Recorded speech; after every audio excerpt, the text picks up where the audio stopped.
I'm Carolyn Orbann. I'm in the Department of Health Sciences as an assistant teaching professor. So the way that I use historical information to build a model is I look at, for example, the geographic attributes of the location. So the building size and structure, how close the buildings are to each other, and I build that into the model environment so that the model environment closely reflects what it looked like on the ground at the time. I use a combination of all kinds of different historical records, including parish records, so baptismal data, marriage records, and burial certificates. I also use historical photos and paintings, maps, anything that gives me a sense of the area at the time that I'm interested in studying.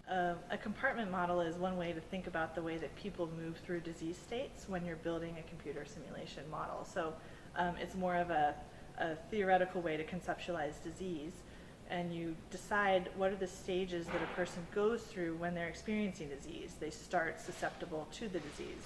They become exposed when they come in contact with someone else with the disease. They themselves then become infectious at some point when they can spread the disease.